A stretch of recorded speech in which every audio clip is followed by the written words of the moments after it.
At some point, maybe you're 80, maybe you're 90, maybe you're younger, older, but at some point you're on your deathbed and you get that slow shake of the head from the doctor. Doc, am I going to get better? And he's going to say those fateful words. Well, I'm afraid all we can do at this point is make you as comfortable as possible.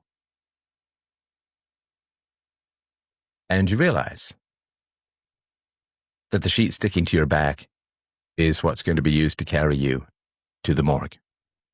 That you're never getting back up, you're never getting back out. You'll never feel the blood rush to your feet again. You'll never get even slightly dizzy getting up too soon. You're never going to climb a tree. You're never going to climb the stairs. You're never going to climb out of bed. You're going to lie there and expire there. Like you're a sandcastle under the sort of drizzling rain of endless mortality. You're just going to dissolve down into nothing, be reduced to your component atoms without the emerging principle and purpose and brilliance and glory and morality of life and consciousness. And the nurses will come in and the nurses will go out. And they will go on with their lives.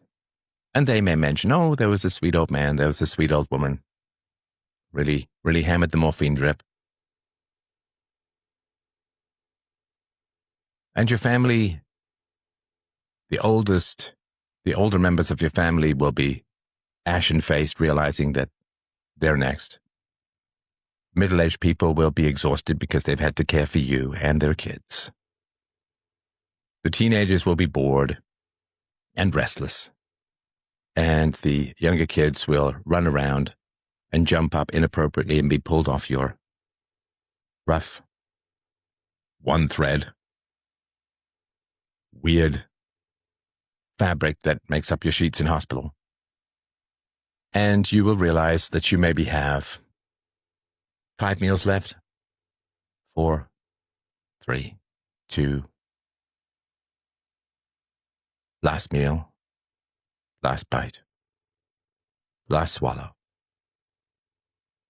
And every time you close your eyes and lay your head back on the pillow, it will feel like you're falling down into eternity, and you will jerk back up and you will try and cling to life.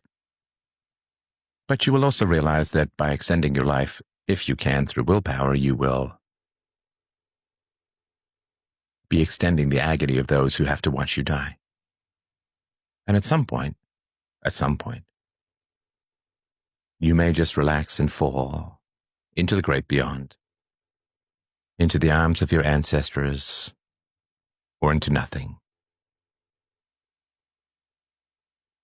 into judgment, or as much consciousness after you die as you had before you were born, which is to say, none. And people will cry both in sadness and gladness, sadness that you're gone, but gladness that your suffering is over. And the little kids will ask when you're going to wake up. And their parents won't know what to say. And all the people you had your conflicts with, your cousins, maybe your brother-in-law, sister, will look back at all of those conflicts and will say, I really didn't understand any of that. Why did we fight? Why did we not talk to each other for that year? What wouldn't I give now to have another conversation or another year? And as you're dying, I think time slows down. This is what the reports are of people who died and came back. As you're dying, time slows down, and I think you revisit all the major points and decisions and choices in your life. When it's too late to change any of it, I think that the entire mechanic and purpose and principles of your life are laid clear to you at the end. And the girl who was just right for you, but maybe not quite pretty enough, that you left for the haughty borderline, she will come back and say, you could have had this, but you had that.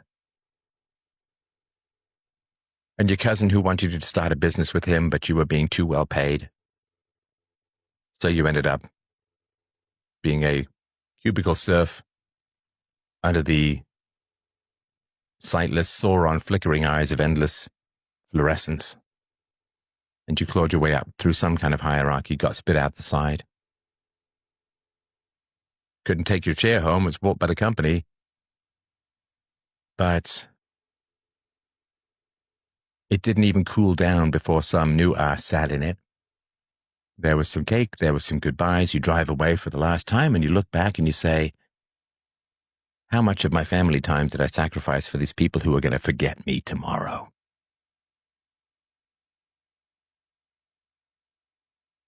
And the moral cowardice. I think all of that is revealed. I think you're right, Simon. At the end, everyone has a conscience.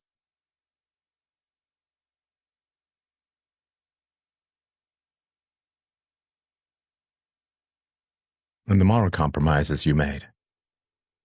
When you yelled at your kids, I said you'd do better. Stop yelling at my kids. And then you just forgot about it and went back on autopilot, back on the train tracks of circular inevitability, based upon unexamined harshness from your own childhood. And that time that someone really reached for you and needed you, but you kind of walked away because you were kind of embarrassed and didn't know what to say. Or the time when you had a conflict and stormed off, even though staying and talking would have changed your whole life. All those times you refused to ask for what you want, but expected people to read your minds.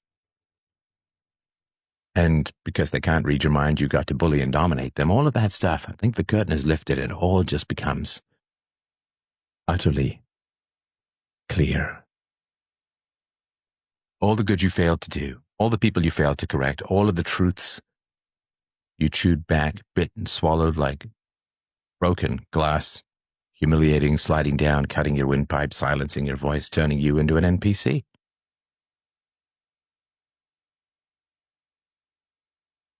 Did you do everything you could?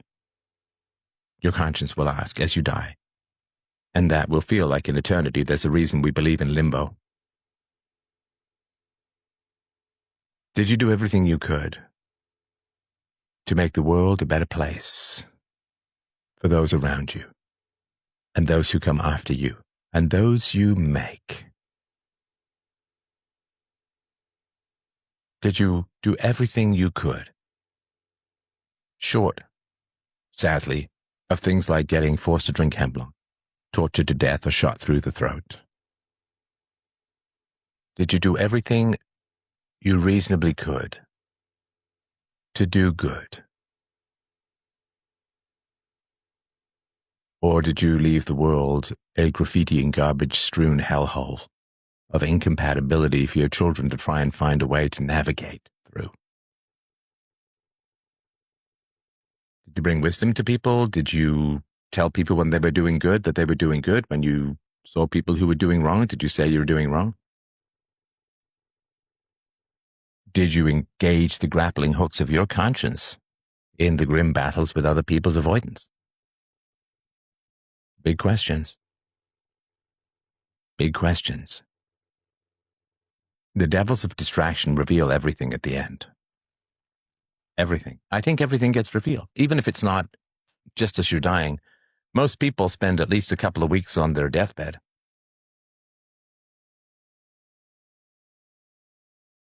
It's a lot of time to think about things. When it's too late to fix anything. When it's too late to fix anything. I mean, look around you right now. Look at your hands, look at your body, look at the twin ghosts of your nose that stick out like a prow in front of your eyes. When you are old, and when you are dying, and dying isn't just falling off a cliff. Dying is being told you'll die. Dying is being told you're going to die.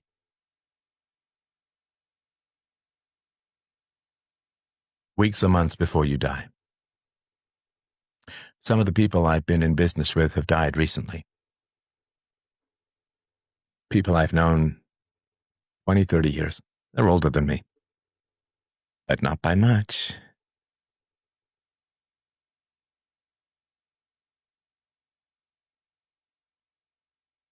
What wouldn't you give on your deathbed to come back to where you are now with the choices and the options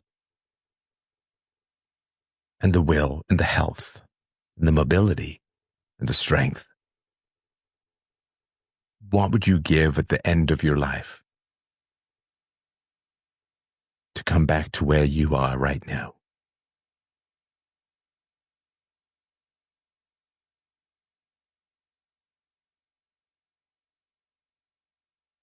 Why? What would you give if somebody said to you, when the doctor said you have hours to live, how much would you pay to get back all the time you spent playing video games or watching shows that weren't that great, distracting yourself?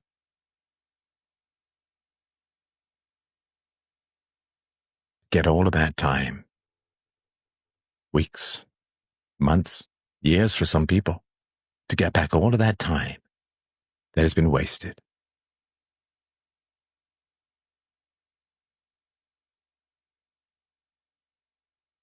What would you do if you just came back from your deathbed and woke up where you are right now? Maybe you're 20, 30, 40, 50, 60, 70. You know how bats send out echolocation, right? They send out these little ghetto ceiling chirps, and then it comes back and rescue it fractalis style. That's how you know where you are. You know, you got to send that ping forward in time, friends. You got to send it. You got to send it. Please, I'm begging you, please send that ping forward in time. If you're not at least in part navigating by the return from your deathbed, you're not living much at all. You're in a haze of now. You're in a haze of dissociation. And I am too. I'm not saying I'm perfect this way, obviously. Ping, deathbed, and back. Ping, deathbed, and back.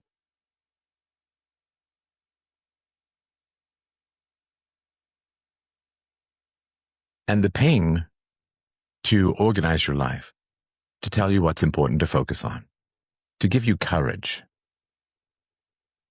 Courage is really nothing more or less than the genuine realization that you're going to die.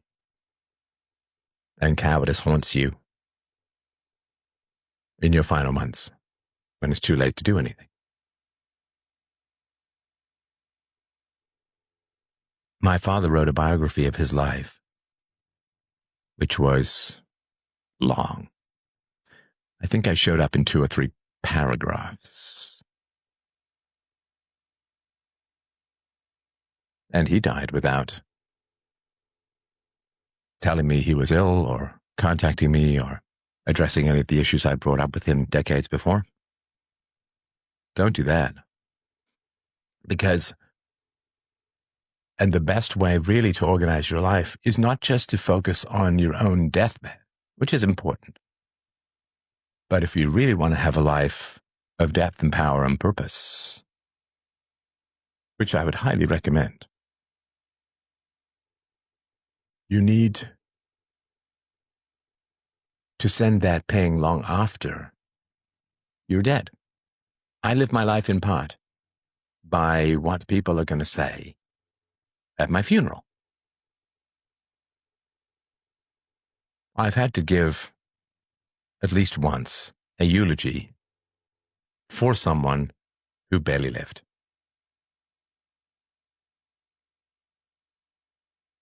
What do you say? She liked handing out candy at Halloween.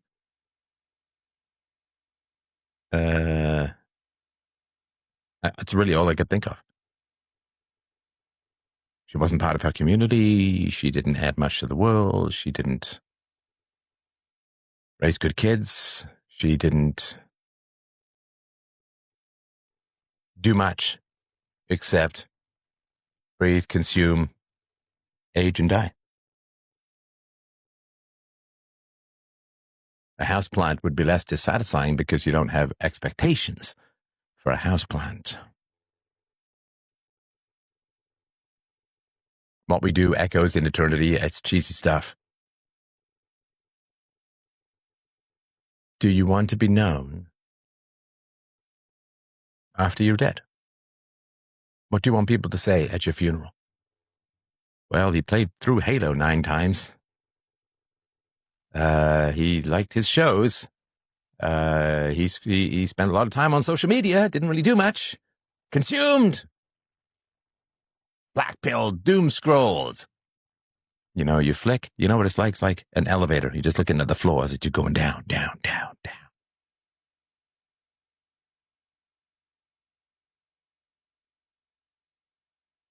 Or do you want to be that guy or that woman where 6 months after you're dead, people can't really remember what you looked like? The memories kind of fade because they were copy-paste, one of the same. It's like trying to think of an individual pearl in a pearl necklace. They're all kind of the same.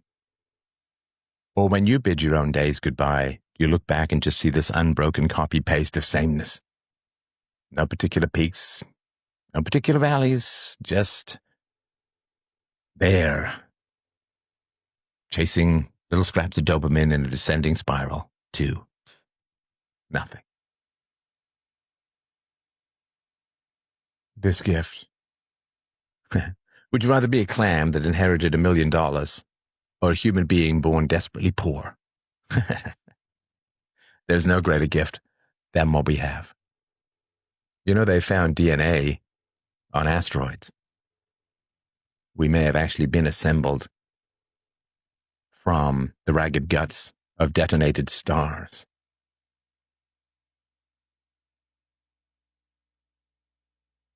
And think of all the heroes that you watch, people who did stuff with their life. If you like historical heroes, if you like contemporary heroes, people who do stuff with their life.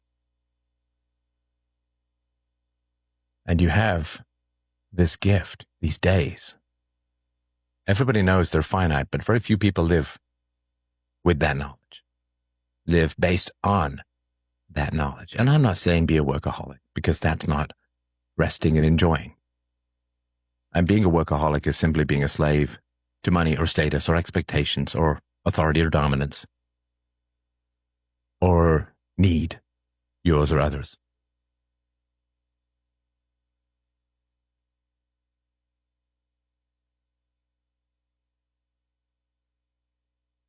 Don't be someone who leaves only residual cliches in your wake. You know, like you're down at the beach, right? The waves come in and they leave that little ring, a little ring of foam, right? Ragged line of foam where the top of the wave is. And you watch that, right?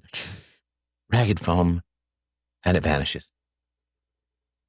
The next wave comes in, or even if it doesn't, even if the tide's going out, never gets the high water, it just vanishes, just bubbles, disappears, drops the bubbles, gone.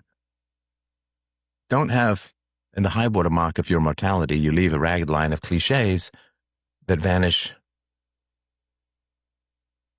with you. I've often thought that when they can teach you to be afraid of thought, all you can do is spout cliches. I did a whole listener conversation, which will be out soon, about how to understand the narcissist. To the narcissist, you're just the NPC